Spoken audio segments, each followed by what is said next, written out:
വരാനിരിക്കുന്ന അസംബ്ലി തിരഞ്ഞെടുപ്പിന് അരയും തലയും മുറുക്കി രാഷ്ട്രീയ പാർട്ടികളെല്ലാം തന്നെ രംഗത്ത് സജീവമായി കൊണ്ടിരിക്കുകയാണ്.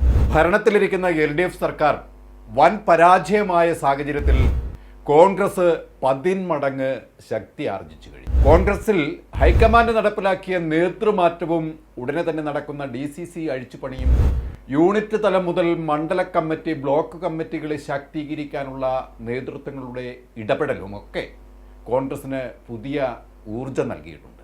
രണ്ടാം പിണറായി സർക്കാരിന്റെ ഭരണ നെറികേട് ജനത്തെ എരുതിയിലാക്കിയിരിക്കുകയാണ്. ഈ സാഹചര്യത്തിലാണ് കോൺഗ്രസ് ജനത്തോടൊപ്പം നിന്ന് പ്രവർത്തിക്കാൻ മുന്നിട്ടിറങ്ങിയിരിക്കുന്നത്.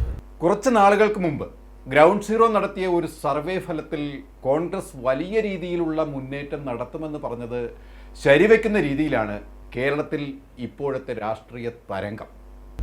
കഴിഞ്ഞ തവണ BJP ഒറ്റ സീറ്റിൽ തങ്ങളുടെ സാന്നിധ്യം അറിയിച്ചിരുന്നുവെങ്കിൽ അടുത്ത ഒരു തിരഞ്ഞെടുപ്പിലും അവർക്ക് ഒരു അക്കൗണ്ട് പോലും തുറക്കാൻ കഴിയാതെ വരുമെന്നാണ് വിലയിരുത്തൽ. LDFന്റെ സ്ഥിതിയാണെങ്കിൽ അമ്പേ പരിതാപകരമാണ്. ഒരു മൂന്നാം ഭരണമെന്ന് കൊട്ടിഘോഷിക്കുന്നുവെങ്കിലും തങ്ങളുടെ കാലിനടിയിലെ മണ്ണ് ഒലിച്ചു പോകുന്നത് വളരെ വ്യക്തമായി അവർക്ക് മനസ്സിലായി കഴിഞ്ഞു. ഭരണത്തിലിരിക്കെ LDF നടപ്പിലാക്കിയ ധൂർത്തും അഴിമതിയും അവർക്ക് തന്നെ പാരയായി മാറി.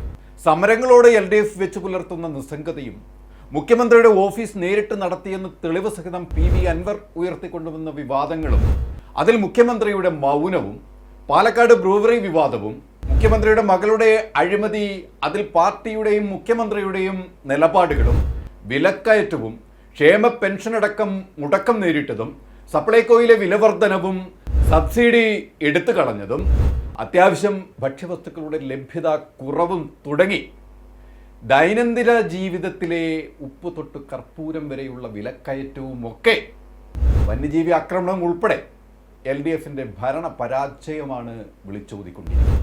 ഈ സാഹചര്യത്തിൽ വിവിധ ജില്ലകളിൽ മുന്നണികൾ നേടാൻ സാധ്യതയുള്ള സീറ്റ് നില നമുക്കൊന്ന് വിലയിരുത്തി നോക്കാം.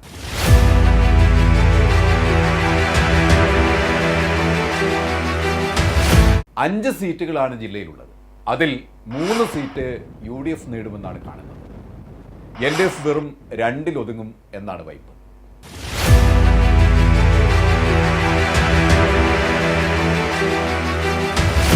ആകെയുള്ള 11 സീറ്റിൽ 7 സീറ്റ് UDF പിടിച്ചടക്കും. LDF ഇവിടെ ഒരു വലിയ തിരിച്ചടിക്ക് സാക്ഷിയാകും. വെറും 4 സീറ്റിൽ ഇവിടെ LDF തൃപ്തി അടയേണ്ടി വരും.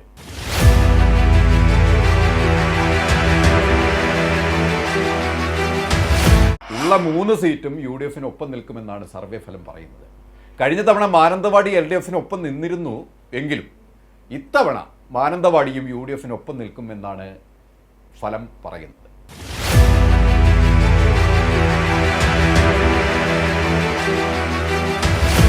UDFന് അത്ര ശുഭകരമല്ലാത്ത തിരഞ്ഞെടുപ്പുകളായിരുന്നു മുൻപ് കോഴിക്കോടുണ്ടായിരുന്നത്. പക്ഷേ ഇത്തവണ അങ്ങനെ ആവില്ല എന്നാണ് ഫലം പറയുന്നത്. 13 അസംബ്ലി മണ്ഡലങ്ങളുള്ള കോഴിക്കോട് ജില്ലയിൽ 7 സീറ്റ് UDFന് ഒപ്പം നിൽക്കുമെന്നാണ് വിലയിരുത്തൽ. ബാക്കിയുള്ള 6 സീറ്റിൽ LDF ഒതുങ്ങും.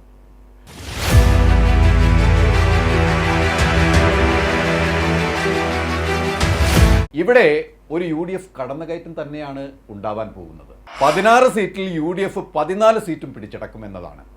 LDF വെറും 2 സീറ്റിലേക്ക് തകർന്നടിക്കും.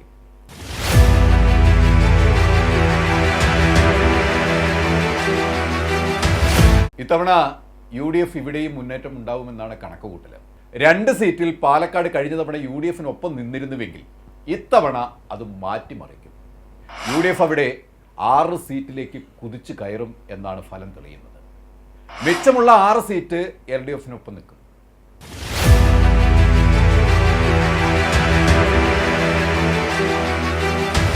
കഴിഞ്ഞ തെരഞ്ഞെടുപ്പിൽ UDFന് അത്ര നല്ല ഫലം നൽകിയിരുന്നില്ല തൃശ്ശൂരിൽ. 13ൽ 1 UDFന് ഒപ്പം നിന്നില്ല എന്നതാണ് സത്യം. എന്നാൽ അടുത്ത തെരഞ്ഞെടുപ്പിൽ തൃശ്ശൂരിൽ നഷ്ടങ്ങളുടെ കണക്കുകൾ ആയിരിക്കില്ല UDFന് എന്നാണ് പറയുന്നത്. 7 മണ്ഡലങ്ങൾ UDF പിടിച്ചടക്കുമെന്നാണ് ഫലം മനസ്സിലാക്കുന്നത്.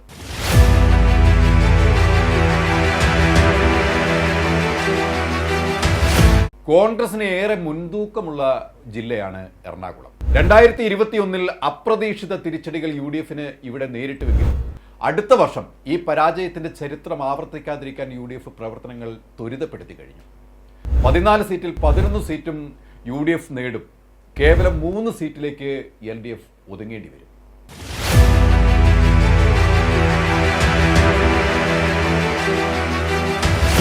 UDFന് അനുകൂല തരംഗമാണിവിടെ. ആകെ 5 സീറ്റിൽ UDFന് 4 സീറ്റ് ഉറപ്പിച്ചു കഴിഞ്ഞു. വെറും 1 സീറ്റ് മാത്രമാണ് LDFനൊപ്പം നിൽക്കുക.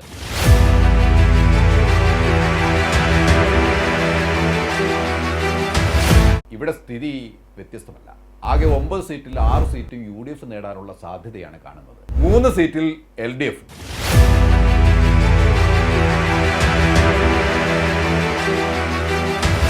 ഇവിടെയും 9 സീറ്റാണുള്ളത്.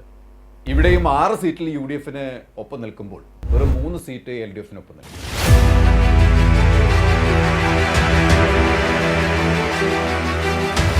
കഴിഞ്ഞ തവണ UDFന് അത്ര തൃപ്തികരമല്ലായിരുന്നു പത്തനംതിട്ട. 5 സീറ്റിൽ 1 പോലും UDFന് നേടാൻ അവിടെ സാധിച്ചില്ല.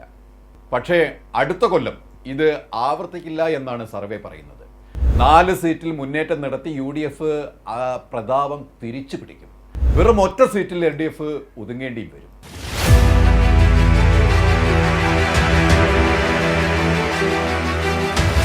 കഴിഞ്ഞ തവണ വെറും 2 സീറ്റിൽ UDFന് ഒതുങ്ങേണ്ടി വന്നു കൊല്ലത്ത്.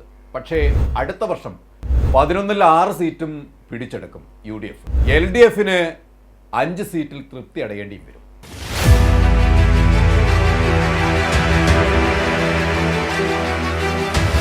തലസ്ഥാന നഗരിയായ തിരുവനന്തപുരത്ത് സർവേ ഫലം പറയുന്നത് 14 സീറ്റിൽ 8 സീറ്റ് UDF മുന്നേറും എന്നാണ്. വെറും 6 സീറ്റിലേക്ക് LDF ഒതുങ്ങും. ഈ സർവേ പ്രകാരം ആകെയുള്ള 140 സീറ്റിൽ 92 സീറ്റിൽ UDF മുന്നേറുമ്പോൾ വെറും 48 സീറ്റിൽ മൂക്കുകുത്തി വീഴും LDF. 2021 സീറ്റ് നില LDFന് 99 ആയിരുന്നപ്പോൾ UDFന് 41 സീറ്റിൽ ഒതുങ്ങേണ്ടി വന്നു. എന്നാൽ അടുത്ത വർഷം ഒരട്ടിമറി തന്നെ UDF നടത്തുമെന്നാണ് സർവേ ഫലം പറയുന്നത്. ഈ സർവേയുമായി അടുത്ത മാസം നമുക്ക് വീണ്ടും കാണാം. കാത്തിരിക്കുക. കൂടുതൽ വാർത്തകൾക്കും വിശേഷങ്ങൾക്കും ഞങ്ങളുടെ channel like, share and subscribe ചെയ്യുക. കൂടാതെ സബ്സ്ക്രൈബ് ബട്ടണിലെ ബെൽ ഐക്കൺ എനേബിൾ ചെയ്യാനും മറക്കരുത്.